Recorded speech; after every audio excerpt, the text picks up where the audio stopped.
Buenas tardes, vamos a iniciar con la primera clase del curso, que es Tríada de las enfermedades infecciosas.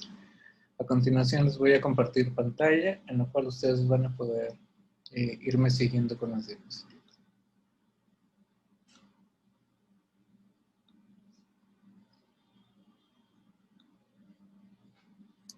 Bueno, Tríada de las enfermedades infecciosas la presenta su servidor, doctor Arturo Ramírez Peralta. Recordemos que la interacción huésped-patógeno es importante, porque a partir de esta es como se desarrolla la enfermedad. En algún punto esa interacción huésped-patógeno no existía, o no se sabía de ellas, y se consideraba la enfermedad como de carácter religioso, o como un castigo divino por el portarse mal. O también se asociaba que una buena salud consistía en dormir bien, comer bien, observándose que personas con malos hábitos se enfermaban con mayor frecuencia. Sin embargo, tiempo después se describió que los patógenos se encuentran ampliamente distribuidos en la naturaleza y que dependía de condiciones particulares tanto del patógeno como del huésped para poder causar la enfermedad. Dentro de estas características, lo primero que se describió, o por un lado se describió el patógeno y por otro lado se describió el huésped. En el caso del patógeno, Leeuwenhoek observó por primera vez bacterias, protozoarios, semen y eritrocitos en una preparación en fresco. Y con el descubrimiento del microscopio, tiempo después se describió, bueno, del microscopio y de otras herramientas en el diagnóstico, se describió que los agentes infecciosos pueden ser bacterias, las cuales son unicelulares, son procariontes, debido a que carecen de núcleo. Los hongos, que son eucariontes, estos pueden ser levaduriformes o filamentosos. Los levaduriformes son unicelulares, los filamentosos son pluricelulares. Por otro lado tenemos los parásitos, que son unicelulares, que tenemos el grupo de protozoarios, y tenemos los pluricelulares, que están los nemátodos, los helmintos en general, que tenemos los helmintos, o que tenemos la clasificación de nemátodos, céstados, trematos. Por otro lado, también tenemos los virus, que son de DNA o RNA, o que pueden ser envueltos o desnudos. Además de hablar del patógeno, que es importante, o ahora esta definición ya es más grande, podemos decir que los patógenos, además de encontrarse ampliamente distribuidos y causar en condiciones particulares del huésped infección, estos pueden ser bacterias, pueden ser hongos, pueden ser parásitos o pueden ser virus. Ahora, en el caso del huésped, desde el punto de vista de estudio, los huéspedes pueden ser plantas, pueden ser animales o pueden ser humanos. En este curso, pues básicamente nos vamos a enfocar a los humanos. Y en los humanos es importante que nosotros destaquemos dos elementos principales: la respuesta inmune y también la participación o la distribución de la microbiota intestinal en los diferentes sitios anatómicos del cuerpo. En cuanto a la respuesta inmune, recuerden que esta puede ser innata o puede ser adaptativa, dependiendo en el momento en que esta se lleve a cabo. La primera es el primer contacto, la segunda es el segundo contacto, o también podemos tener una respuesta humoral o una respuesta celular. También recuerden que la respuesta innata puede ser humoral o celular. En el caso de la celular tenemos los péptidos antimicrobianos, como por ejemplo las defensinas a nivel gastrointestinal. En el caso de la celular tenemos a los neutrófilos, tenemos las natural killer, tenemos todas las barreras físicas, por ejemplo, la piel, los diferentes cilios, en el caso de los epitelios ciliados. En el caso de la respuesta adaptativa, también tenemos una respuesta humoral y celular. En el caso de la humoral, tenemos la respuesta mediada por linfocitos B, y la celular, que es la respuesta inmune mediada por los linfocitos T, que tenemos los CD4 y tenemos los CD8. En el caso de la respuesta humoral, es humoral porque recuerden que los linfocitos B se diferencian en las células plasmáticas, las cuales son capaces de producir anticuerpos. En el caso de la microbiota, recuerden que la microbiota juega un papel importante debido a que esta compite por un lugar en algún sitio anatómico del huésped, o que también sintetiza péptidos antimicrobianos o sustancias antimicrobianas que impiden que los microorganismos patógenos puedan colonizar. Por otro lado, también recordemos que dentro de la barrera de en la piel tenemos células presentadoras de antígenos que pueden iniciar una respuesta inmune humoral o celular adaptativa. Entonces, esta definición de interacción huésped-patógeno cada vez se hace más grande, porque ahora los patógenos se encuentran ampliamente distribuidos y pueden causar en condiciones particulares una infección. Estos pueden ser bacterias, hongos, parásitos o virus. Y en el caso del huésped, el huésped lo podemos ver desde diferentes ámbitos, por ejemplo, plantas, por ejemplo, animales, lo que nos centra estos son los humanos. Y dentro de los humanos, los que juegan un papel importante es la respuesta inmune, ya sea innata, adaptativa, humoral o celular, así como la distribución de la misma microbiota. Es importante definir que dentro de esta interacción huésped-patógeno surgen diversos conceptos o definiciones que son importantes. Por ejemplo, patógeno es aquel microorganismo que es capaz de causar enfermedad. Oportunista es aquel microorganismo que puede causar enfermedad bajo condiciones particulares. Una de ellas es el inmunocompromiso, el cual lo entendemos como la condición en la cual el paciente tiene una alteración a nivel del sistema inmunológico. No es la única condición particular, por ejemplo, también si tenemos un traumatismo, a partir de ahí los microorganismos oportunistas pueden llegar a causar una enfermedad. Pero la más común pues es el inmunocompromiso, que lo tenemos en diversas patologías, incluidas el VIH.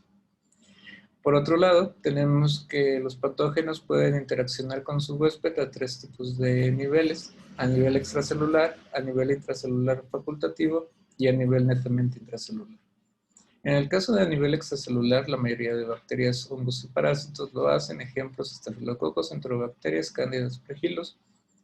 Este mecanismo a nivel extracelular se hace a partir de la interacción de los metabolitos que producen estos microorganismos, los cuales son capaces de causar daño a la célula huésped. Un intracelular facultativo se dice que es aquel que tiene un ciclo de vida fuera de la célula bacteriana y dentro, de la célula huésped o eucarionte y dentro de la célula huésped. Por eso se consideran intracelulares facultativos. Y los intracelulares se consideran como invasores o que necesitan la maquinaria de la célula para poder subsistir. Ahora, de esta interacción huésped-patógeno se habla de los postulados de Koch. Surgen estos postulados, en los cuales el primero de ellos es que los microorganismos deben de ser encontrados en todos los casos de la enfermedad en cuestión y la distribución en el cuerpo debe ser de acuerdo a las lesiones que presenten. Por ejemplo, si definimos que Streptococcus causa una infección en la garganta, pues siempre lo debemos de encontrar en la garganta, causando lesiones en la garganta. Ese microorganismo debe ser capaz de ser aislado en un cultivo puro por varias generaciones o en repetidas ocasiones. Por ejemplo, si es una faringitis por Streptococcus, la muestra que nosotros vamos a tomar es de la región faríngea y tenemos que aislar a este microorganismo en repetidas ocasiones para atribuirle que efectivamente causa faringitis. Por otro lado, este cultivo puro se debe inocular en especies animales susceptibles a la infección y deberán presentar enfermedad. En este caso tenemos muchas cepas gastrointestinales que causan problemas gastrointestinales y lo que se hace es que por vía gastrointestinal o por vía sonda gástrica se inoculan en animales y esperamos que estos desarrollen la diferente patología, ¿no? Y por último, el microorganismo debe volverse a aislar de las lesiones que se produjeron o que fueron producidas en la enfermedad experimental. Sin embargo, uno de los principales problemas que tienen los postulados de Koch o que se han enfrentado a estos postulados es acerca de los microorganismos patógenos y no patógenos, debido a que hay géneros bacterianos que son exclusivamente patógenos y no hay más. Sin embargo, también hay géneros bacterianos, como Escherichia coli, que no todas las cepas son patógenas. Acá tenemos un grupo de patógenas y tenemos un grupo de no patógenas. Ya definimos que patógeno es todo aquel microorganismo que es capaz de causar enfermedad. Por lo tanto, se entiende la patogenicidad como la capacidad fenogenotípica de un microorganismo para causar enfermedad generando signos y síntomas. El DNA bacteriano puede clasificarse en dos formas. ¿Por qué es importante conocer el DNA bacteriano? Porque a partir de o de un grupo particular de este genoma, es que se desarrollan las características que se asocian a la patogenicidad. Por ejemplo, primero, describimos que el DNA bacteriano se clasifica en dos grandes grupos, como DNA conservado y como DNA variable. El DNA conservado, que hablamos del más del 70% del genoma de una célula o de una bacteria, por lo general es el que nos define el género microbiano y en muchos casos la especie. Por ejemplo, lo que nos define qué es una Escherichia coli, qué es una Escherichia y qué es coli, ¿no? Y que tiene genes relacionados, por ejemplo, al metabolismo. Todas las pruebas bioquímicas clásicas se basan en el genoma conservado de una célula bacteriana. En el caso del genoma variable, que corresponde al 0 o el 30% del total del genoma, nos permite la subespeciación de un género. Por lo general son genes asociados al metabolismo. Si se han dado cuenta cuando revisan el Kahneman, en el Kahneman viene, por ejemplo, fermentación trealosa 70%. ¿Qué quiere decir eso? Que no todas las cepas son capaces de utilizar la trealosa, que hay cepas que sí y hay cepas que no. Y eso es porque la fermentación de la trealosa es parte del genoma variable. Puede que no todas las cepas lo tengan. Además de metabolismo, podemos encontrar genes asociados a cepas patógenas y cepas no patógenas. Un claro ejemplo a nivel gastrointestinal lo tenemos con las cepas inmóviles, que por lo general estas no son patógenas y no tienen la capacidad de colonizar al huésped. Sin embargo, cuando adquieren los genes de biosíntesis flagelar, estos se vuelven patógenos al convertirse en inmóviles. También el DNA bacteriano nosotros lo podemos clasificar de otra forma, que es la comúnmente aceptada o que es más común que la de genoma conservado y genoma variable. ¿Qué es lo que entendemos nosotros como DNA cromosomal y como DNA extracromosomal? El cromosomal es el que se transfiere de manera vertical y el extracromosomal es el que se transfiere de manera horizontal. ¿De qué hablamos cuando decimos que el DNA es transferido de manera vertical o de manera horizontal? Es muy simple, a alguien se le ocurrió decir, cuando una célula madre da origen a sus hijas, hace el dibujito y lo hace de manera vertical. Es que una célula madre da origen a dos células hijas.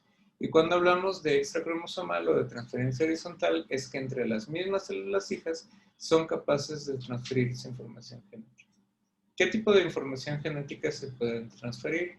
Se pueden transferir transposones. Los transposones son esas pequeñas regiones de DNA que tienen secuencias de inserción repetidas en los extremos y que albergan genes de resistencia o genes de virulencia. Tenemos las islas de patogenicidad, que son largas porciones de DNA que tienen características o genes de virulencia. Por otro lado, tenemos los fagos, que llevan porciones de DNA que al momento de infectar una célula son capaces de transferir esta información genética y esta incorporarse a lo que es el genoma bacteriano de la célula. Y por otro lado tenemos los plásmidos, los cuales se pueden adquirir de manera natural o se pueden transferir a partir de mecanismos de conjugación. Ahora, cuando nosotros hablamos de transferencia horizontal, también nos surgen tres definiciones clásicas. Estas tres definiciones son las que conocemos, que ya hemos visto anteriormente en microbiología y bacteriología 1, que es conjugación, que es transformación y que es transducción. En el caso de conjugación lo entendemos como el traspaso de la información genética a partir de entre dos células hijas a partir de un pili. Y este pili está codificado por el plasmido F. Así que tenemos una cepa F positiva y tenemos una cepa F negativa. Por otro lado, se entiende a la transformación como la integración del DNA extracelular a partir de una célula bacteriana. Por lo general se dice que cuando las células mueren, liberan lo que es su material genético. Y otras bacterias pueden adquirir este material genético a partir de este mecanismo de transformación, que se define como la adquisición de material genético extracelular por una célula bacteriana. Y por otro lado tenemos la transducción, que es la transferencia de material genético a partir de un fago. Y es por estos mecanismos que una cepa no patógena puede adquirir material genético y convertirse en patógena, o una patógena puede adquirir material genético por cualquiera de esos mecanismos y aumentar su virulencia. Por ende, tenemos un nuevo término aquí, que es virulencia. La virulencia se entiende como la habilidad cuantitativa de un microorganismo para poder causar enfermedad. En términos muy precisos, se refiere a cuántos microorganismos necesito para causar enfermedad. Ya sé que La bacteria causa enfermedad, pero ahora quiero saber en qué cantidad. Tenemos casos como los de salmonela, que se necesitan de unas pocas células viables para causar enfermedad. O tenemos el caso de Escherichia coli enterotoxigénica, que necesita de 10 a la 6 a 10 a la 8 células para poder causar enfermedad. Uno de los clásicos ejemplos de acuerdo a virulencia, pues son los virotipos de Escherichia coli. Escherichia coli se consideraba como un microorganismo netamente comensal que se encontraba en el tracto gastrointestinal. Sin embargo, recordemos que en el tracto gastrointestinal podemos, particularmente en el intestino grueso, tenemos una disminución considerable de agua, por lo cual muchas células mueren, muchas células bacterianas mueren, o por ejemplo, incluso llegan a morir por los tratamientos antibióticos que se les dan, incompletos, y por lo tanto se libera DNA. Entonces llega coli y se lo empieza a robar. También recordemos que un lugar rico en fagos es el mismo intestino grueso, por lo tanto muchas bacterias son infectadas por fagos en esta región y de ahí adquirir factores de virulencia. Y la conjugación per se que permite a Escherichia coli no patógenas convertirse en patógenas.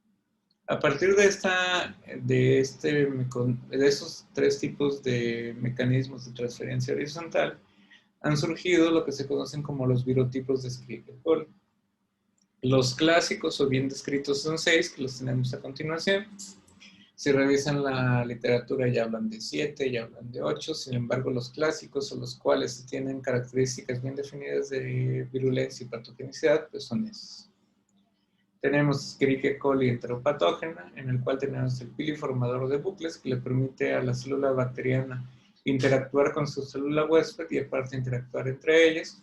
Tenemos la formación de pedestales, que de esta manera se altera lo que es las microvellosidades del intestino delgado y se pierde la capacidad de absorción del mismo. Por otro lado, tenemos Escherichia coli enterohemorrágica, la cual también forma pedestales, pero también produce toxinas, las cuales se han asociado con inhibición de la síntesis de proteínas.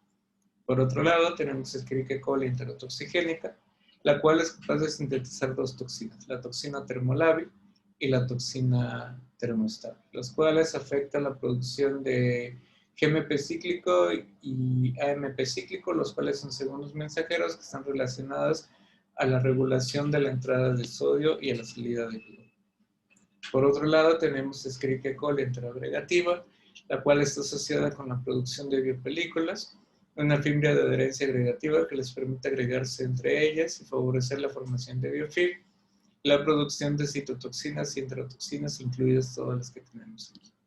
Por otro lado, tenemos la enteroinvasora, la cual invade a la célula huésped a partir de un mecanismo muy similar al de Shigella, ya que ha adquirido todos los genes a partir de Shigella, y es un mecanismo mediado por flagelos sintetizados por la misma célula huésped. Y tenemos la de fibras de adherencia difusa o la de Escherichia coli de adherente difusa, que se ha visto que forma pequeñas elongaciones en las células que, por lo tanto, altera las microvellosidades y prende la absorción intestinal.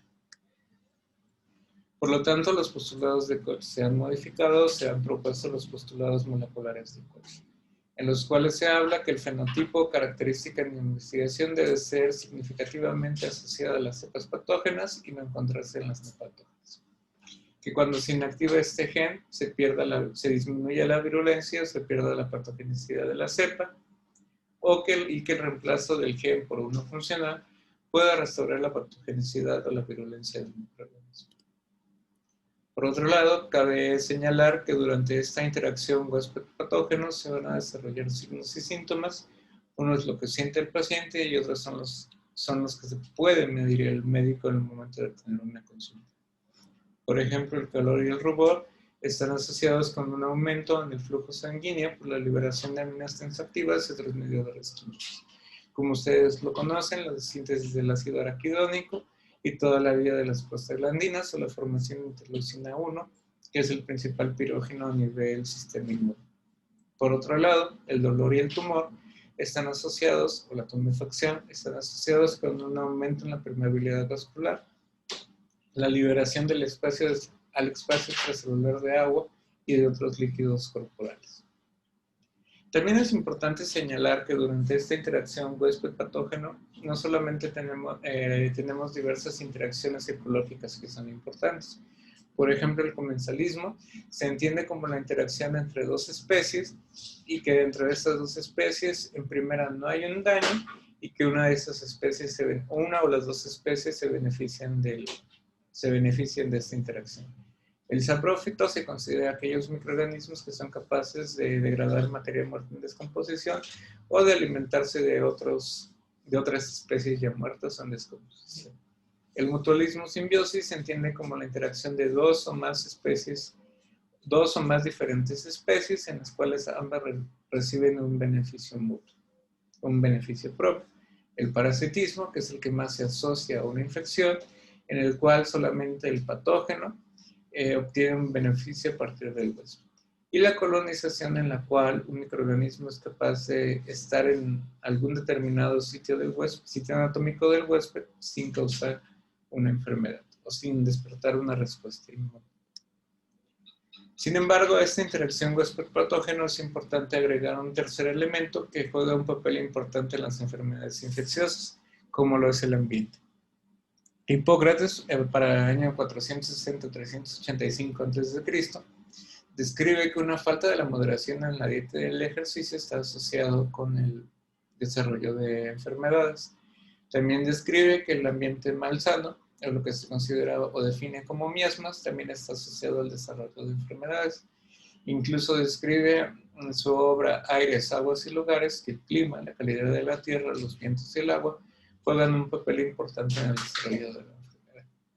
Girolamo Fracastoro, para 1546, describe en De Contagione Contagiosis Morbus et Aurum Curatione y en Seminario Contagiero los agentes causales para la peste, para la lepra, para la tisis, para la sarna, para la rabia, para la erisipela, para la viruela, para el antrax y para el tricoma.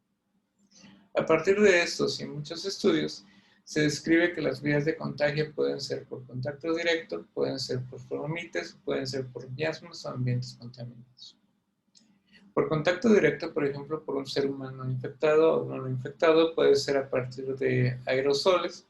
La puerta de entrada es la respiratoria y tenemos la mayoría de agentes virales que están asociados a enfermedades respiratorias. También tenemos algunos bacterianos que se asocian a esta vía. Por otro lado, tenemos que un humano infectado puede ser por contacto directo, la vía de entrada puede ser cutánea, por ejemplo, tenemos el virus del herpes simple. También por un ser humano infectado, tenemos las secreciones orales o nasofaringeas que pueden entrar de manera ocular y causar una conjuntivitis bacteriana. Por ambientes contaminados, los alimentos en algunos se describen como ambientes, en algunos se describen como fomites. El fomite se define como un objeto inanimado que es capaz de transportar o de transferir un agente infeccioso. En este caso los alimentos, la vía de entrada es la gastrointestinal y tenemos los patógenos entéricos bacterianos. En el ambiente contaminado también tenemos el aire acondicionado, que juega un papel importante en las vías respiratorias, por ejemplo la enfermedad del legionario. Y por último tenemos que los animales, que por la mordedura de estos, la entrada es la cutánea, pues tenemos la rabia.